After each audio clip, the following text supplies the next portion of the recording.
Welcome back to Venky's kitchen. ಇವತ್ತಿನ special tomato rasam ಹೇಗೆ ಮಾಡೋದು ನೋಡೋಣ ಬನ್ನಿ. ಇದಕ್ಕೆ ಬೇಕಾಗುವ ಸಾಮಗ್ರಿಗಳು: 2 ಸ್ಪೂನ್ ಅಡುಗೆ ಎಣ್ಣೆ.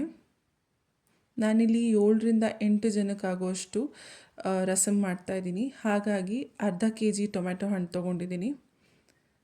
ಈ ಥರ ದಪ್ಪವಾಗಿ ಕಟ್ ಮಾಡಿ ಇಟ್ಕೊಂಡಿದ್ದೀನಿ. ನಾಟಿ ಟೊಮ್ಯಾಟೊ ಹಣ್ಣು, ಫಾರಮ್ ಟೊಮೆಟೊ ಹಣ್ಣು ಎರಡು ಮಿಕ್ಸ್ ಮಾಡಿ ಹಾಕ್ಕೊಬೇಕು. ಬಿಕಾಸ್ ಬರೀ ನಾಟಿ ಹಾಕಿದ್ರೆ ಹುಳಿ ಆಗಿಬಿಡತ್ತೆ.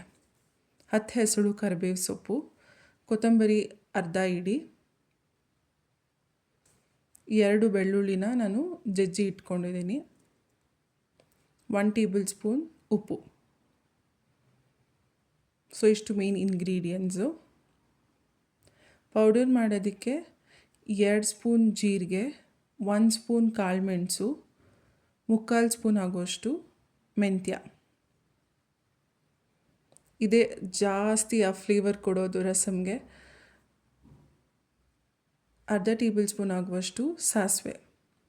ಮೊದಲು ನಾವು ಟೊಮೆಟೊ ಹಣ್ಣನ್ನ ನಾವು ಏನು ತೊಗೊಂಡಿರ್ತೀವಿ ಕಟ್ ಮಾಡಿ ಅದನ್ನು ಮಿಕ್ಸಿಗೆ ಹಾಕ್ಕೊಂಡು ಸ್ವಲ್ಪ ಪ್ರಮಾಣದಲ್ಲಿ ನೀರು ಬೇಕಿದ್ದರೆ ಸೇರಿಸ್ಕೊಂಡು ನಾವು ಅದನ್ನು ಜ್ಯೂಸ್ ಥರ ಆಗುತ್ತೆ. ಆ ರೀತಿ ಈ ಥರ ಪಲ್ಪ್ ಬರುತ್ತೆ, ಮಿಕ್ಸಿ ಮಾಡ್ಕೊಬೇಕು. ಇಷ್ಟು ಮಾಡಿಕೊಂಡ್ರೆ ಸಾಕು.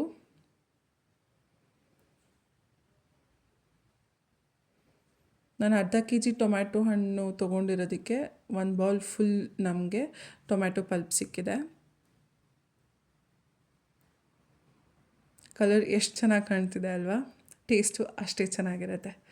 ಸೊ ಮೊದಲು ಒಂದು ಪ್ಯಾನ್ ಇಟ್ಕೊಂಡು ನಾವೇನು ಮೆಂತ್ಯ, ಜೀರಿಗೆ, ಕಾಳುಮೆಣಸು ತೊಗೊಂಡಿರ್ತೀವೋ ಅದನ್ನು ಡ್ರೈ ರೋಸ್ಟ್ ಮಾಡ್ಕೊಬೇಕು.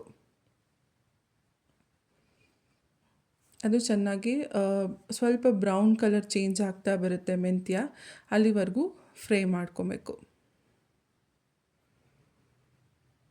ನೀವು ಈ ಪೌಡರ್ ರೆಡಿ ಇದ್ದರೆ ರಸಮ್ 10 ನಿಮಿಷದಲ್ಲಿ ರೆಡಿಯಾಗೋಗುತ್ತೆ. ನೋಡಿ, ಈ ರೀತಿ ಕಲರ್ ಚೇಂಜ್ ಆಗಿದೆ ಮೆಂತ್ಯ, ಇದಾಗಿದೆ ಅಂತ. ಸ್ವಲ್ಪ ಕೂಲ್ ಡೌನ್ ಆಗೋಕ್ಕೆ ಬಿಟ್ಬಿಟ್ಟು ನಾವಿದನ್ನು ಮಿಕ್ಸಿಲಿ ಗ್ರೈಂಡ್ ಮಾಡ್ಕೊಬೇಕು.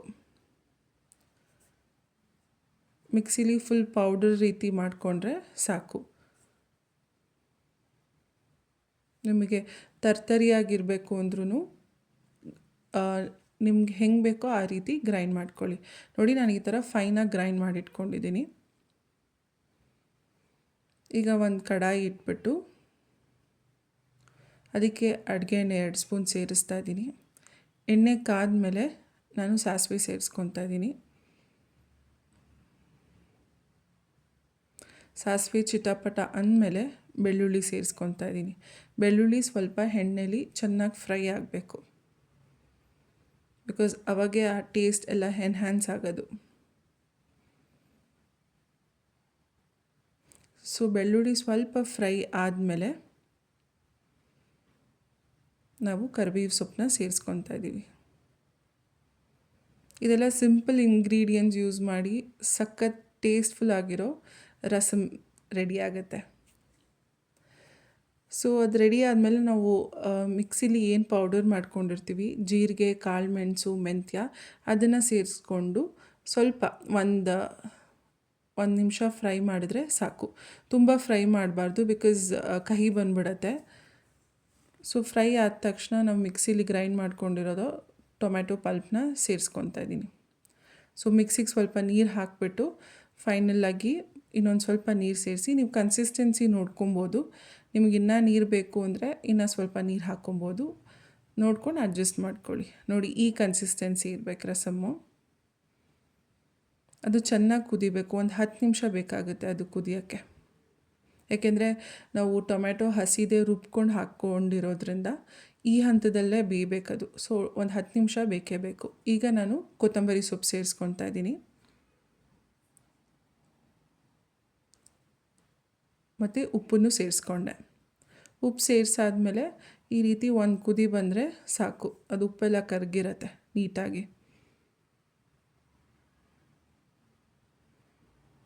ನಮ್ಮನೇಲಂತೂ ಮಟನ್, ನಾನ್ ವೆಜ್, ಚಿಕನ್ ಏನೇ ಮಾಡಿದಾಗೂ ಇದು ಕಂಪಲ್ಸರಿ ಮಾಡೇ ಮಾಡ್ತೀವಿ.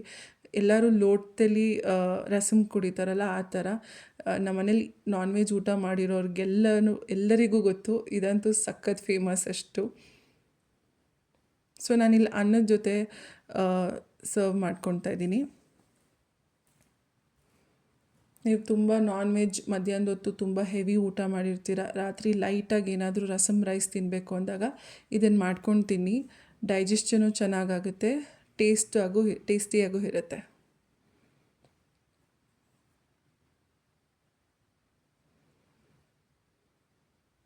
ಸೊ ನೀವು ಮಾಡಿಕೊಂಡು ಹೇಗಿತ್ತು ಅಂತ ಹೇಳಿ. ತುಂಬ ಚೆನ್ನಾಗಿರುತ್ತೆ ತಿನ್ನೋದಕ್ಕಂತೂ. ನೋಡಿ, ಈ ಥರ ಕನ್ಸಿಸ್ಟೆನ್ಸಿ ಇರುತ್ತೆ ಫೈನಲ್ ಆಗಿ. ನೀವು ಇದ್ರ ಜೊತೆ ಬೇಕಾದರೆ ಚಿಲ್ಲಿ ಚಿಕನ್ ಅಥವಾ ವೆಜ್ಜಲ್ಲಿ ಪಕೋಡ ಬಜ್ಜಿ ಏನಾದರೂ ಕಾಂಬಿನೇಷನ್ ಇಟ್ಕೊಂಡ್ರೆ ತುಂಬ ಚೆನ್ನಾಗಿರುತ್ತೆ. ನೀವು ಟ್ರೈ ಮಾಡಿ ಹೇಗಿದೆ ಅಂತ ಹೇಳಿ. ಹೀಗೆ ಸಪೋರ್ಟ್ ಮಾಡ್ತೀರಿ. Thank you for watching.